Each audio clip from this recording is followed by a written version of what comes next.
Hello, everyone. Look who I have here in my studio.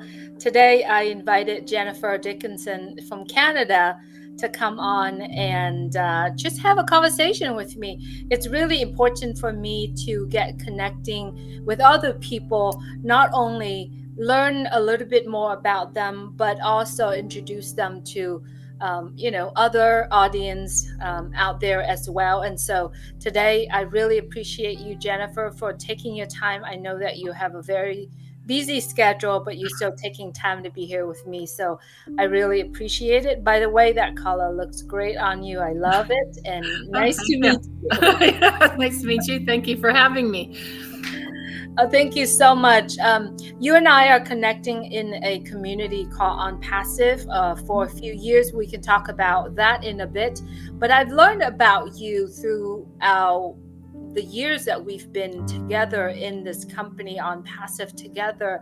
And I see you're more like a person behind the scenes, show up on webinars, on meetings, as much as you possibly could. Mhm. But I like to today taking this time to get to know you a little bit more.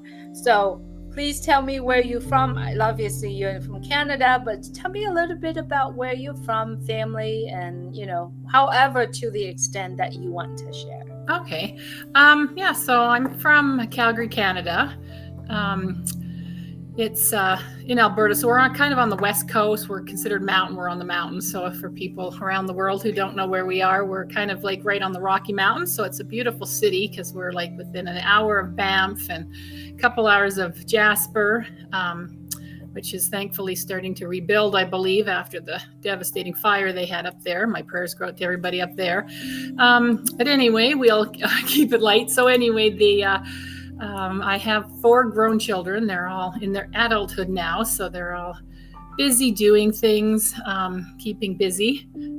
I have 2 beautiful dogs that I love dearly. I'm really involved with a pet rescue here in Calgary called CB Rescues. So she saves dogs from all over the world. So I volunteer with that.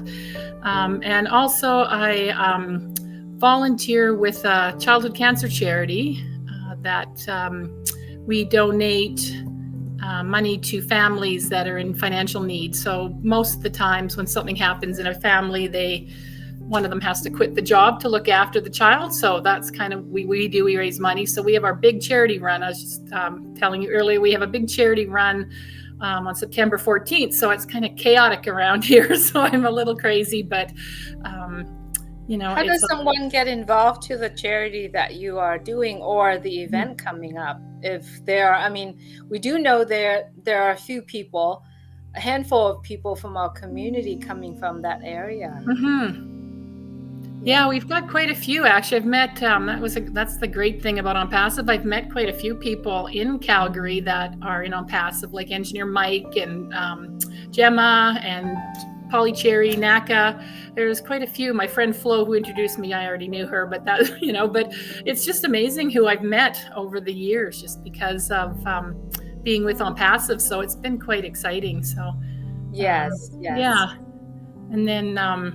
For business, I have a bookkeeping business. I'm very a jack of all trades, I guess you could call it. I started in bookkeeping years ago, and I kind of branched out into different things. And now my daughter and I have a production company where we do promotional videos, we do documentaries, we're taping a children's series. It's on YouTube, so that's fun. I've done a bunch of shorts with different directors and producers around town. So it's becoming quite a love of mine, actually, because I enjoy writing. I've written a novel that I wrote quite a few years ago, and then I'm working on the second one of that and another coming of age story. So that's kind of what I do. In my life. It's a little crazy. I'm all over the place all the time, but that's called talent. That's called talents, and I would love for you to share about the novel just a little bit. And if you like to put the link where they actually can get access to your novel, if it's out there, more than welcome to send me the link. I'll put in the comment for people if they're interested to Oh, read it. okay. But tell me a little bit about your novel. Yeah, Just I started writing it years ago. It took me quite a while to do, but it's kind of adventure romance about a family in Ireland fighting over ancestral land, and so that's the first book. And the second book right now, it's going back and forth in history. So I'm going back to the time when the land started switching hands and all the trouble started. So I'm doing research. So that's not my strong suit. So that's taking me a long time to do, but I just want to make sure the history is accurate. But that's kind of where I'm coming from. And the other one I'm working on right now is a coming of age story with a bunch of friends that help fulfill the dying wish of their friend who has cancer. So that one's kind of really close to my heart. So I'm going to be donating a lot of the profits back to the charity I volunteer with, or to Kids Cancer, because they need the money. So wow. yeah, so that's kind of what I'm looking forward to. And I'm looking forward to being able to use the marketing tools on Passive to get that book out there, those books out there, more, because I think I heard somebody in one of your podcasts earlier that they were saying that they had published a book and were having trouble with marketing, and she's dead on the, what would you call it?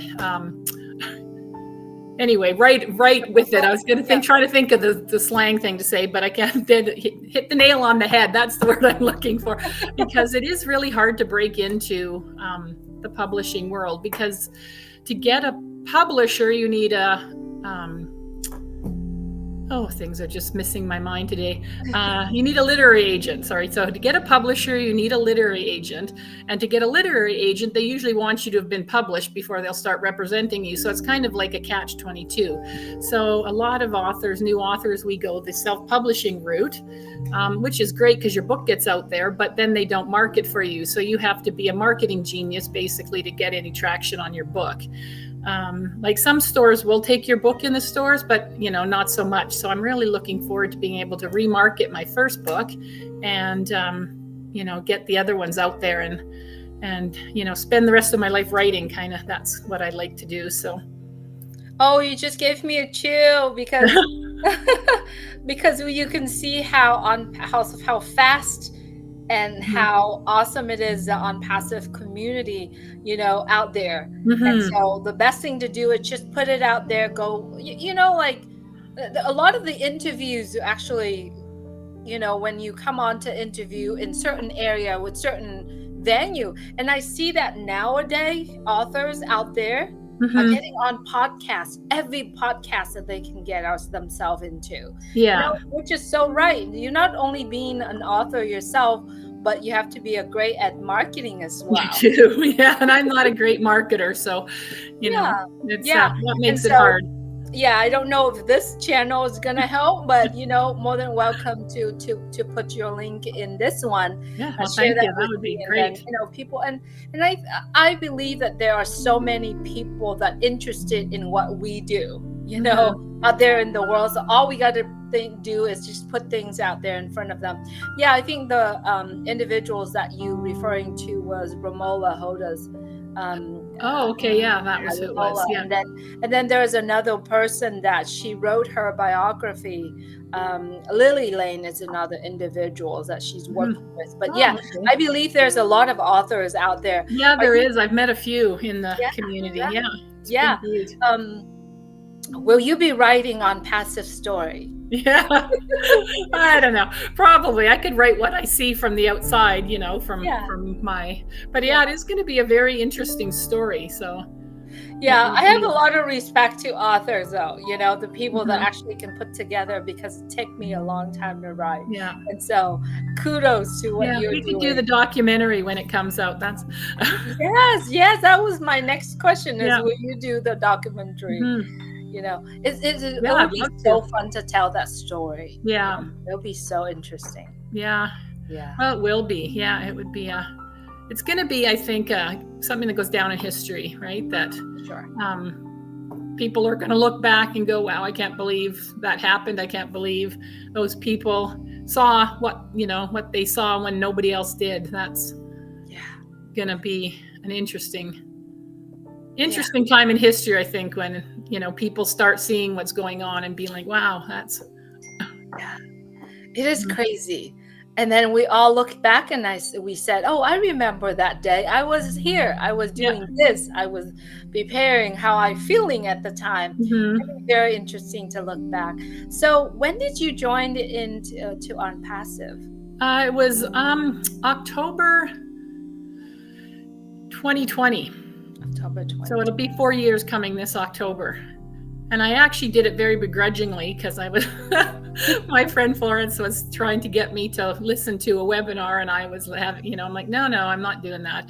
I've done, so many other things, and I've always ended up getting, burned or what have you, or just end up with a bunch of product sitting in my garage. So I thought, I'm not doing anything else, any other online businesses. Nope, not doing it.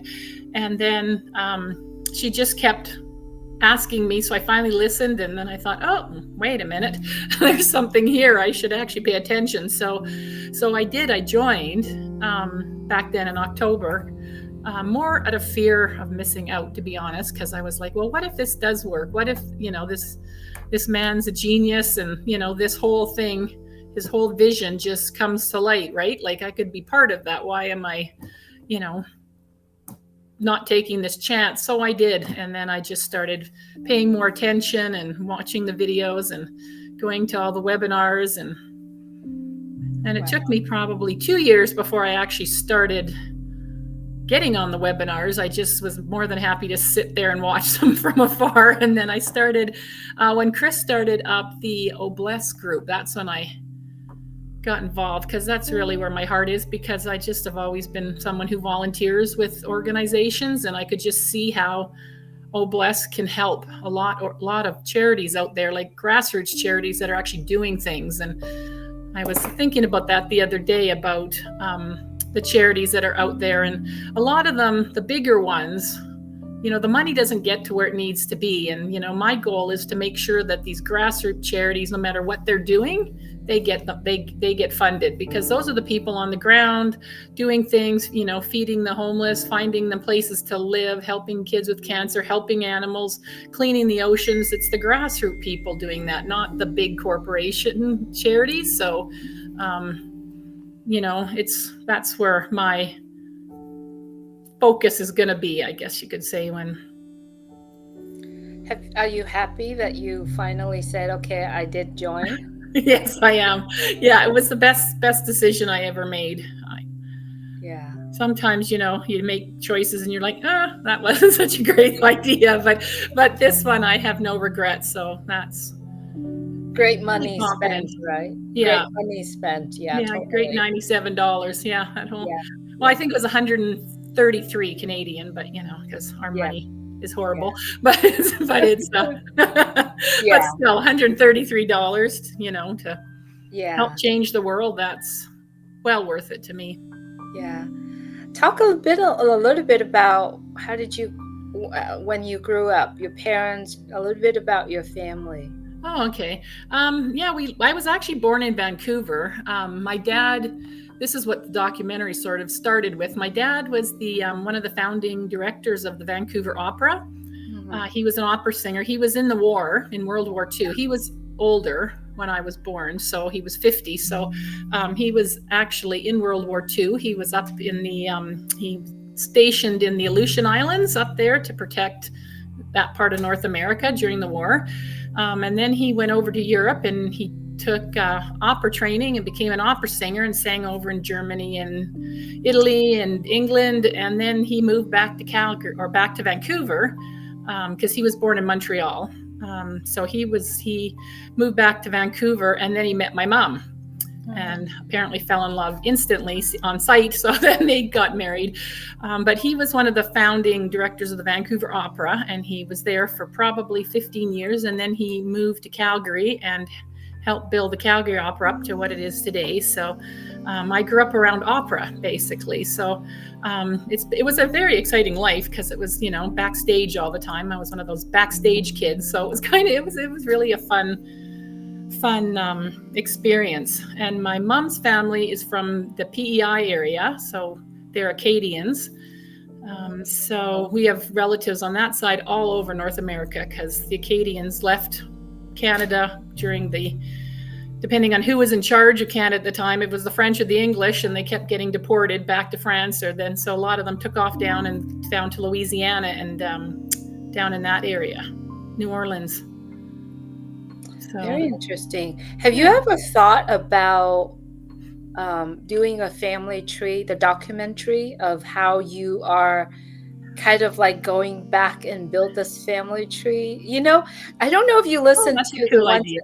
Yeah, I don't know if you listened to the interview I had with Leon Holiday, how he started building his family tree, and it traced back into the 1800s. And I thought that would be so interesting if, you know, maybe one of these days you'll do a documentary tracing back to, from where your dad came from, a little bit about his history. Yeah, we have been doing that, not documentary wise, but just doing the family trees. My cousins in PEI have my mom's side of the family documented back, I think, to like the 1600s, like when my great whatever relative, he was one of the very first, I think he was like they were Douarons, which I can never pronounce that right, but now they're called Dorans or Durongs, depending on what part of Canada you're from. So he was the first one that came over here to Canada, him and his brother, and they basically are the grandparents of everybody who's a Durant, Dion, I think, are the three of them that are, and Douarons. So they're, all of them are all related somewhere, right? Back to him. So it's kind of cool. They got the family tree all figured out. So, but my dad's side, we can get back to Belfast because my dad's family are from Ireland.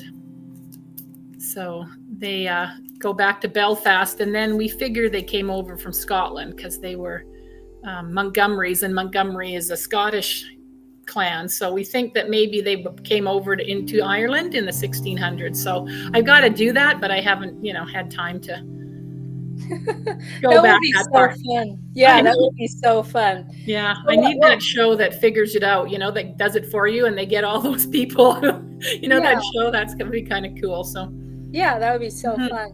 I think Ancestry, is that the site that actually does all the searching? Ancestry.com. Yeah, I've heard that. So what was your first documentary about? I obviously, you as a kid, you hanging out your dad a whole lot backstage, and you probably pick up a lot of skills or talent from there. Is that right? And then what makes you decide to do the first documentary, and what was it about? The first one, we're still working on it. We've just almost finished it, but it's about, we're calling it Harmonies of the West, and it's about the pioneers of opera in Western Canada. So we're going back and talking to everybody who had something to do with, directors, producers, singers, anybody who, was back, bringing opera to Western Canada, because it's fairly new in Western Canada anyway. They had it in Toronto, but it was about the 1950s when it started becoming a thing in Western Canada. So so that's kind of what we're focusing on. We're doing one, of course, on childhood cancer, and then but what started it was my daughter. She went to university and took her Bachelor of Fine Arts in film and theater. And so she's been in the film world for a while, doing big, some of the bigger shows that have come to Calgary, working on film. And so she's got the skill set of filming and all that sort of stuff, which is really great. So, and I have the writing skill set. So that's we kind of teamed up together to work on these things. And we brought other team members in, people she knows, and we have a great little team of videographers and editors and working with us. So it's been quite interesting. I'm the old gal in the group, so it's been fun working with that generation of kids, right? And learning from them. And That is so cool. So how Mhm. cool it is that you and your daughter are working together. Mhm. How's both of your relationship? How is it that working with your daughter, like as a partner Yeah, almost? it's really good, actually. I have to remember not to be mum, and let her do her thing, because it's an instinct, right? You're just always wanting to, put your 2 cents worth in. But I'm really, so it's been something, a learning experience for me too, like trying to remember my kids are adults, not children anymore. And I have to let them, you know, let them be them. And, she knows a lot. So it's just, it's been good. So, and we've always had a great relationship. I've always had a good relationship with my kids. So, they're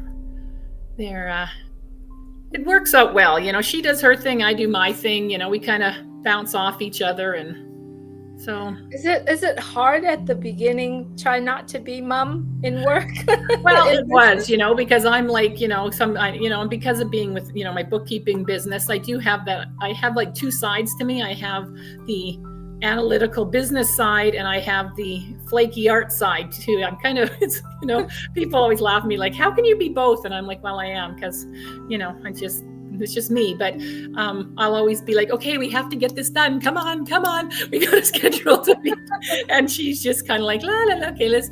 But it works out well because she always just gets everything done, and she's great at researching, which is really good. So I pawn all the research off on her because she can find anything on the internet. Like, it's just surprising what she finds. And it's So she she has found. the investigative side of her. She does. I was telling her she should go into that kind of thing, with doing research for people, for books, or even for movies or anything, because she's very, very good at that. Like, it's just amazing what Wow. she just seems to remember. Like, she took Greek mythology in school, and she just remembers everything about it. So, which always helps me in trivia, because then she talks to me about stuff, and then I'm, oh, I know who that is. Oh, I know that. I could just get past Eric's fast fingers on that button. I could maybe. He's just way too fast on that button, and it's always first, but that's okay. We're not competitive at all. No. Seems like you all had a really good time in trivia. Yeah, Just we have fun. I don't get there as often as I'd like because I work a lot, but because I do my bookkeeping, I do the film, and then I also, one more thing I forgot to add is I manage a wedding facility in my community. I ended up getting that kind of put on me a few years back. I've been on the board for a community association for years, and now I manage the facility. So I deal with the weddings every weekend. So I'm constantly, the weekends are busy for me in the summer. So yeah, you are absolutely jack of all trades. You yeah, do all I kinds of know. things. I know, it's really so weird, but that's okay, because I think I'd get bored doing one thing all day. So yeah, it's been. Very, very interesting. Mhm. Talk to me about your love of animals. I know you said you love dogs and horses. Is that right? Horse. Oh yeah, I love horses. Yeah, I grew up with horses, so I've always had a soft spot for them. I haven't had one for quite some time of my own, but my sister-in-law has a property out by Turner Valley, which is out kind of in the mountains by Kananaskis, and her neighbor has an outfitting company, and he puts his horses that aren't in use on the property. So it's usually the 2-year-olds, so they're fun because they're very inquisitive and want attention, right? So I always go there, and I get surrounded by 20 of them, and get horse hugs, I call them. They come up and they put their heads on your shoulder or on your, whatever, and they just want some love. They're so gentle, his horses anyway. They're not wild horses, so I wouldn't suggest anybody go find a pack of wild horses or herd of wild horses. Try to hug them. Try to hug them, you're going to get kicked or bitten. But yeah, these ones they're they're around people all the time. So, and they're funny. My dogs aren't sure. I have a border collie, one of them, Oscar. He's a border collie, so he's always trying to herd them. And then my lab puppy, she doesn't know what they are, so she circles them. She's like, what are those things? Why are they coming at me? She's not too impressed with them most of the time, but it's How do they get along? Like, one is not sure, the others are like wondering what's going on. How do they get along? The dogs? The dogs and the Oh, horses. yeah, well, the horses are used to dogs, so they usually just like if Oscar's trying to herd them, I don't let him get too close because he's always trying to headbutt them, get them going because that's Oh, him, that's his nature. So, yeah. but then they surround him, and then he's like all of a sudden freaked out. He's like, "Uh-oh, now I've done it," because they don't seem to be too concerned with him. They just walk up and stare at him, and then he looks up at them like, "Uh-oh, I know I'm in trouble." So, and he takes off. Yeah, so it's kind of. It's kind of fun of watching the animals interaction with each other, right? Yeah, it Yeah. is actually. Yeah, I love being out at their property, so it's very calming for me because it's just like right at the foothills of the mountains, and it's a beautiful property. So I go Do out and you, do you travel a whole lot or? I do as much as I can. We used to go to Hawaii a lot. That's my favorite place to go. I haven't been there in a couple years, but hopefully can get back. But I just love Maui. I just find the people there so wonderful, and the it's just so relaxing when I'm there. It's like my happy place. I always say I think I was meant to be a island girl or something. I think I was born in the wrong place because I don't really like winter. I don't particularly, well, I don't like it at all, actually. I love the summer. I love the heat. So I'm going to eventually, I think, find somewhere hot and go live there because, yeah, I I can't heard take you. the winters. Yeah, I heard you like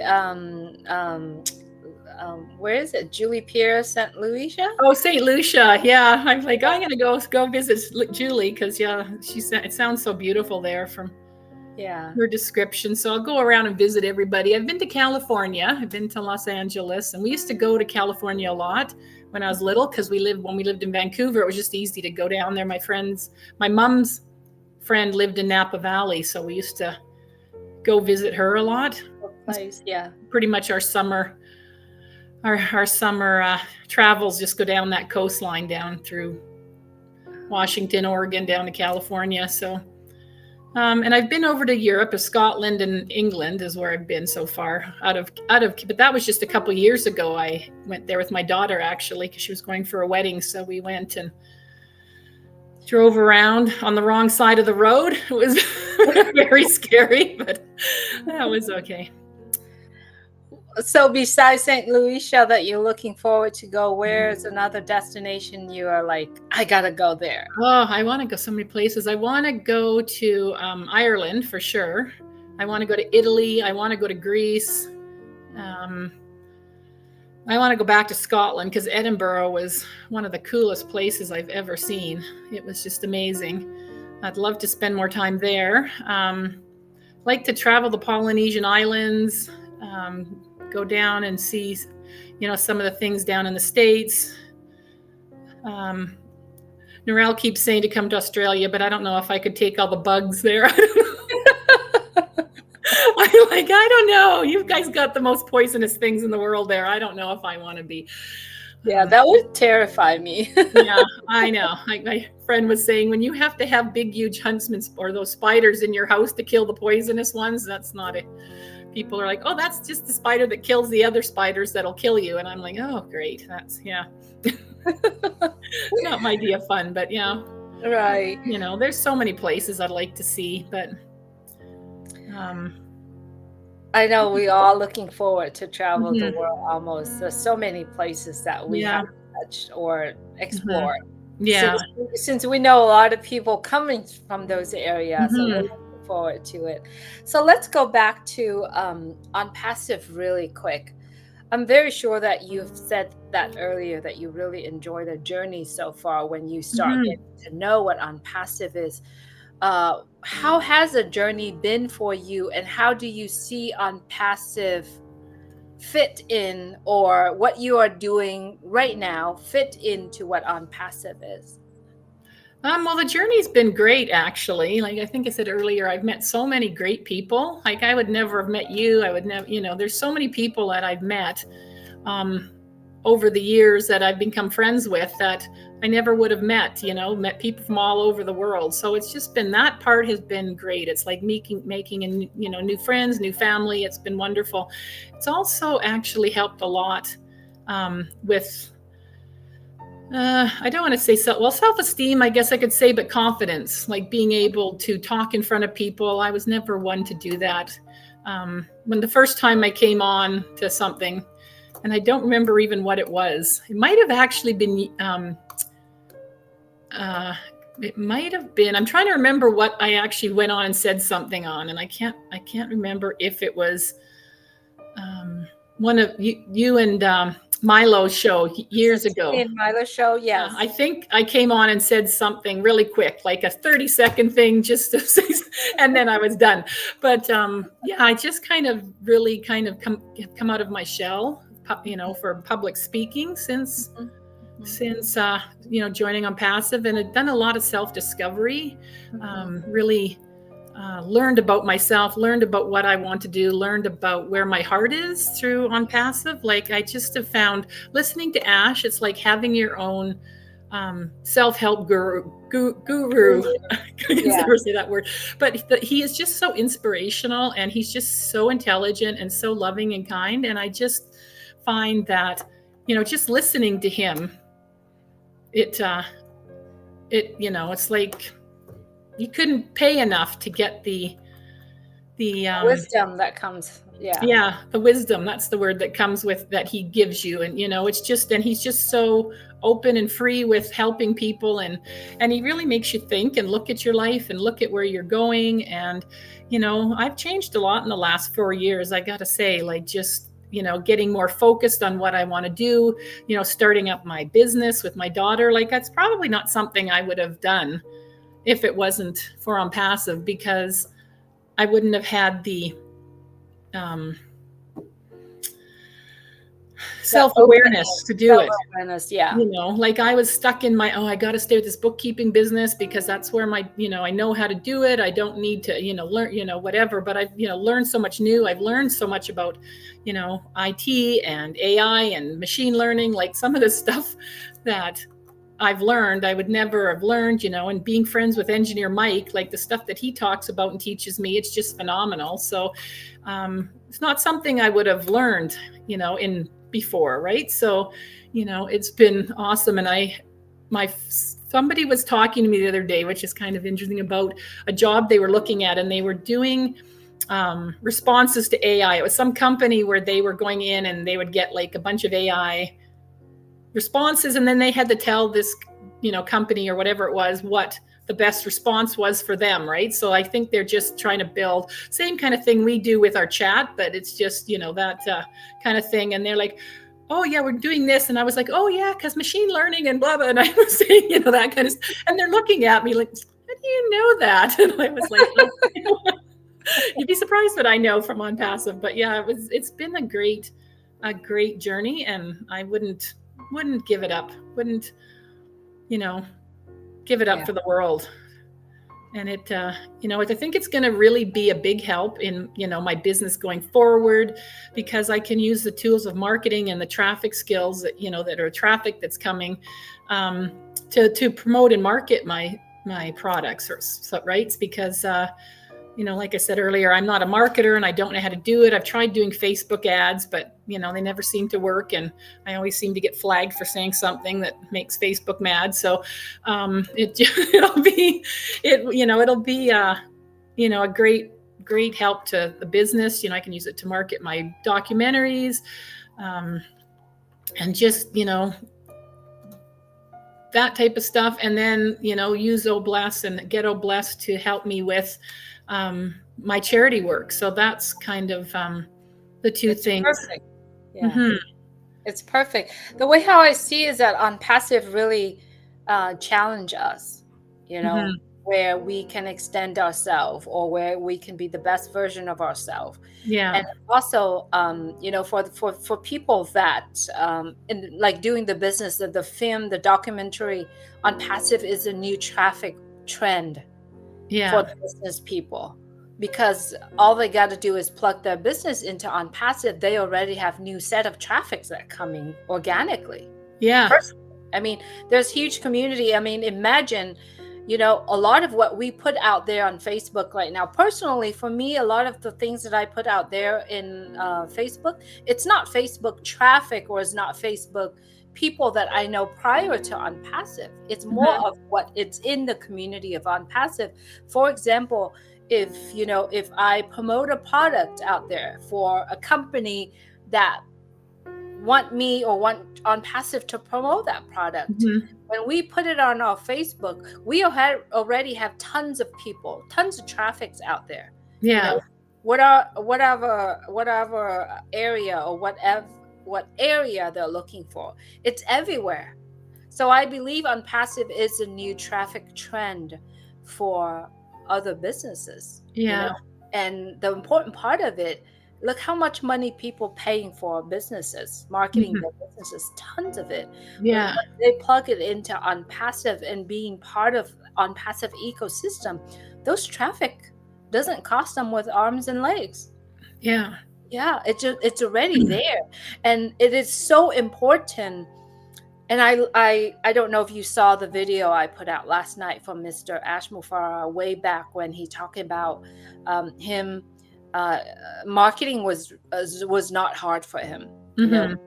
It's on my YouTube right now. That if you haven't seen it, Yeah, I'll have a look at it. I haven't. he talked about how he sent out 8 millions emails. Mhm. I mean, it's very powerful what OnPassive has. So to me, OnPassive is a new traffic trend for Yeah. businesses, small, medium, or large enterprises. So it's Definitely. very interesting. Yeah, and I'm glad that you can see that how OnPassive is how your business Mhm. plugged in, and how it matches, how it worked well with OnPassive, because other people don't see it that They way. don't. I know. I've talked to a few people who just don't see it at all, Yeah. and I'm like, you gotta like pay attention to what's going on. You gotta, read the products, what's coming, because there's so many products that are coming and in the works that are gonna just revolutionize business as we know it. And people who aren't paying attention are gonna get left behind because it's it's just amazing. Yeah.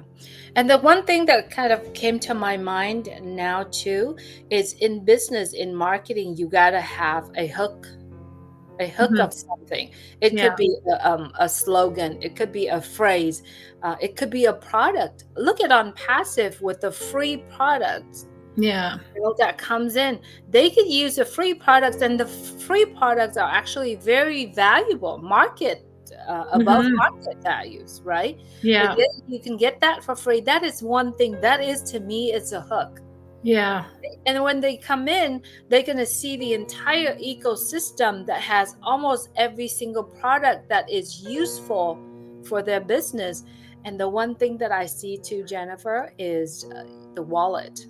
Imagine Yeah, I you know. have a show out there, and you have the documentary release.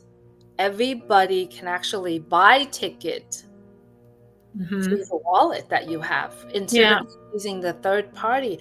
I thought that was a breaking point for a lot of businesses. Oh, I know. I know that wallet is going to be amazing and it can be used for everything and people anywhere can just hook up to it and Yeah. all over the world and it's going to be All they had to do is hook up to your wallet by scan the QR code and make Mhm. payment from there. I Yeah. mean, we're not talking about this week, we're not talking about this month, but it's something that is happening. Yeah. Going to be rolling out. You can move. Remember, he was saying about how you can actually pay each other, or Mhm. pay businesses Yeah. using that wallet. So there's a lot of powers into that on passive ecosystem. Yeah, I You know. know, Like, and I was thinking, even for the venue that I manage, we use different merchants, and they charge so much in fees. Like, it's like, okay, we're nonprofit. Why are you charging us this much? But it's just even our charity. When we try to take in money from things and we get charged a fee to get a donation, it's like, but nowadays you have to do that because people don't, write checks. They don't do cash. You got to do everything online to get money from people, and So you have to use these companies that are out there. So when the wallet comes out, and ONPASSIVE is a big player, we're going to be it's going to revolutionize the nonprofit sector too. I really believe that. Like, it's just going to make so much difference to them, where they're not spending so much money on all the tools and they need to build their charity. So that'll be. And then another thing too is that there's a charity opportunity there. There's things that happening in ONPASSIVE where if you want to give, for example, if you want to donate to the church, instead of taking the money from your pocket, your hard-earned money from pocket, you actually go out there and create it. You create an opportunity for your church or for your organization or charities organization to be part of ONPASSIVE ecosystem, where they could use a tool as a donation request or as a charity function to bring more fund into their organization as well. Yeah, I already have the charities involved.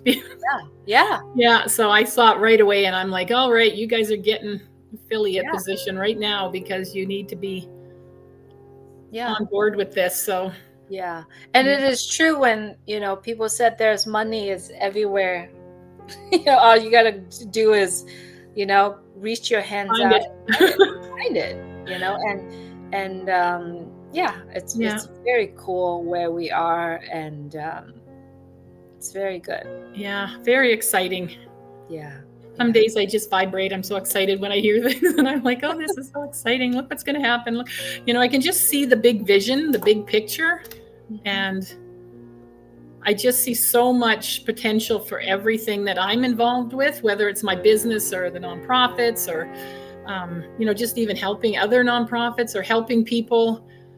Like, it just like, it's so, this world is such a mess right now, and I drive by from my office here. I drive by the food bank every day, and the lineup there is just, and it used to be, people coming in beat up cars. Now it's like, normal everyday cars. So it's affecting like everybody now. Like, it's just, the price of food, the price of everything is just out of control. And, there's just, I can just, no, I gotta say this, I can hardly wait to be able to just, help people and get people out of the situations they're in, so they can, live a great life and live a life they deserve to live.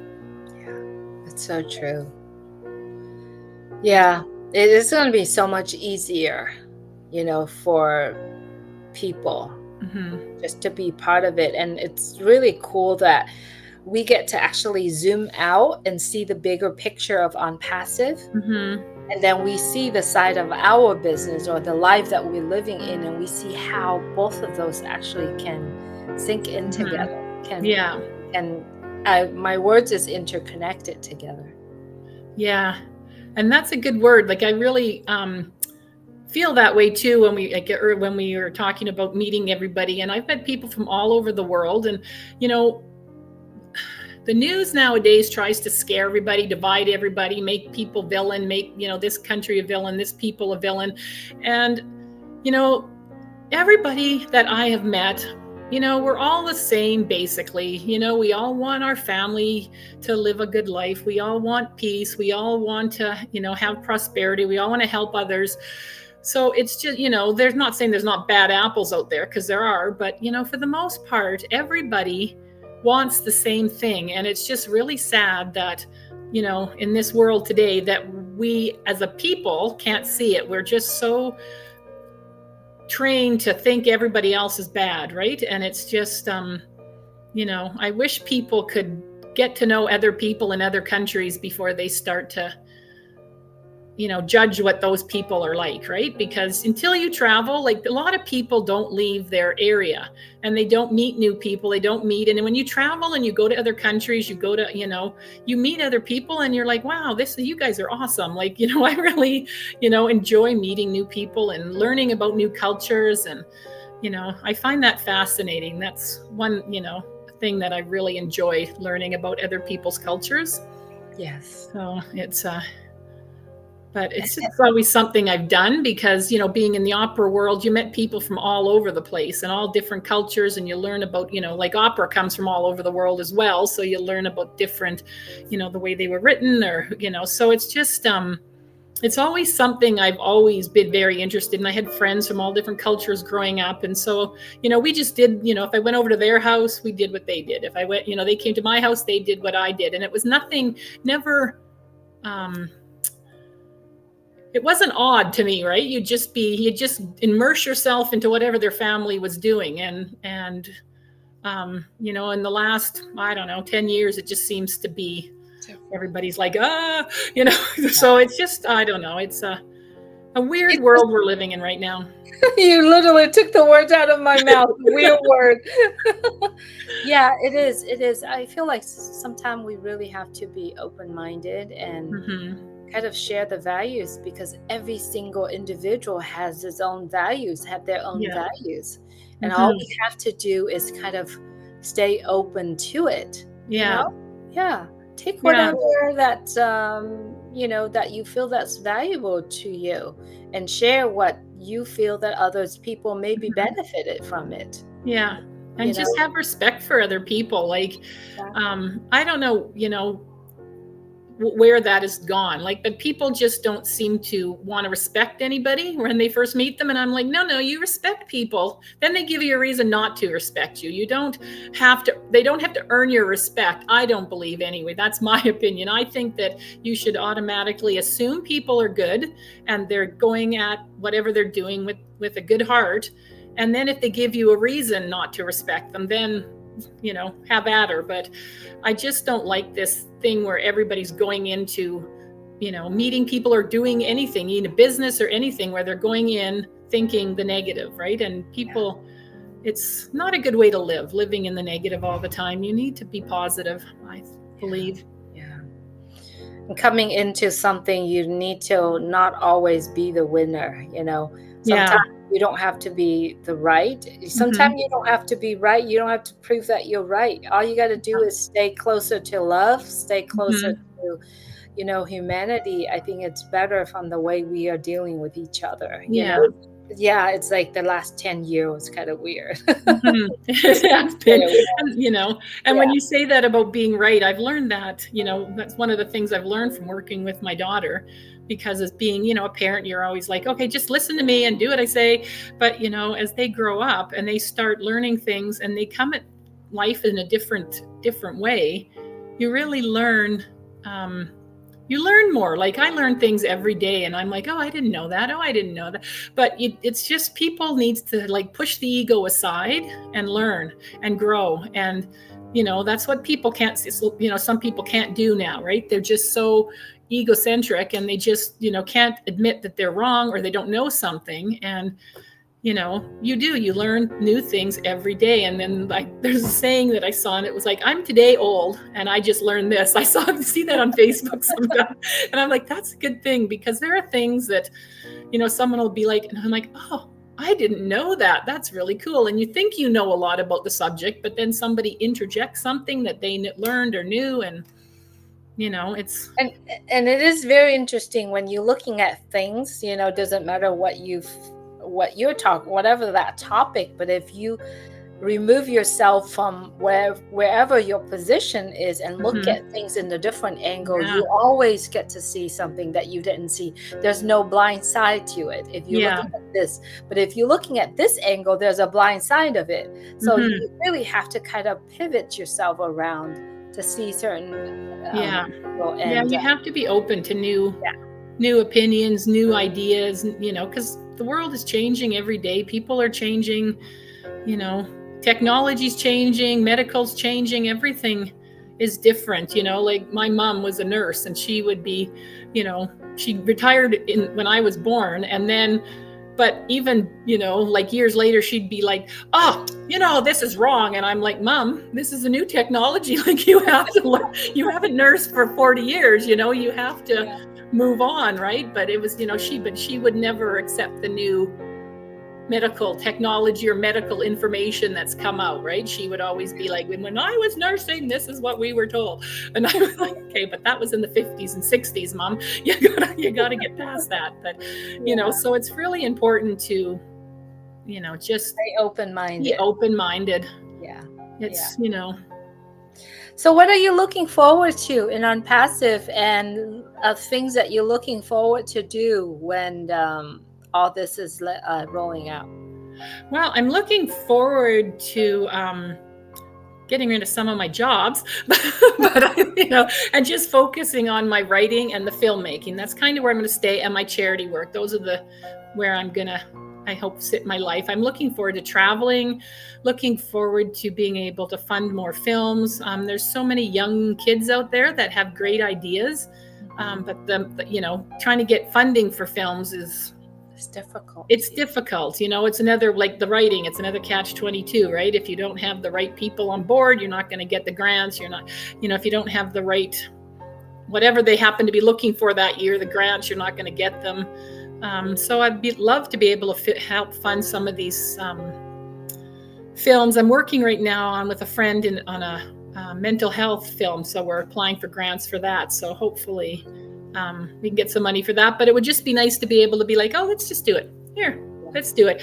And I'm looking forward to being able to, fund my charities that I work with and other charities, and just, be able to help people out of situations, like if somebody needs something, or, being able to help someone start a business, and just, purposefully, I'll say that I'm going to purposely fund people. I'm not going to just run around willy-nilly, because I want people to better themselves, not just to, not just the hand up. I want to be the hand up, not the handout, if you know what I mean. So, help people build a business, whether it's, passive, or if it's just something that they're passionate about, because there's so many people out there that have a passion and have something good to give to the world, but they just don't have the support to do it. So I think if, everybody on passive, if, we all help people and help people grow and help build, society, and even just if it's in our own area, because there's so many of us all over the world, we could make such a difference. And we'll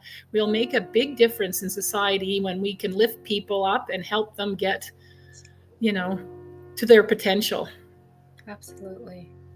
We all can do that. One person at a time, one organization at a time. Yeah. So true. Well, it has been fun, Jennifer. Thank you so much for spending time. Yes. I hope you thanks for having me. I hope you enjoyed this conversation as well. I did, yes. And thank you for letting us get to know you a little bit more. And look forward to your book, looking forward to the documentaries you're doing, and looking forward to actually meet each other in person as well. I know. That's the thing I'm looking forward to the most, is meeting everybody. Because you see everybody, like, I've seen your face for 4 years now, right? So I talked to you a couple times on webinars, but, and there's people you just talk to all the time, and you sometimes I think I see people here and I'm like, oh, that's not them. So, exactly. It's just, but it's going to be so fun when we can do group meetings and just get together and chat. And we see each other every day almost in the past 4 years, and we think alike too, like you have that same vision, you have that same mission, and sometimes you're like, oh yeah, I think about that too, Well, thank you so much. You're welcome. Thank you. I appreciate you. I hope everyone enjoy our conversations. Looking forward to meeting Jennifer in person, and looking forward to this beautiful journey ahead of us, and we'll make an impact together. Thanks. Bye. Take care, Jennifer. Stay well. You too. Okay. Bye-bye. Thank you.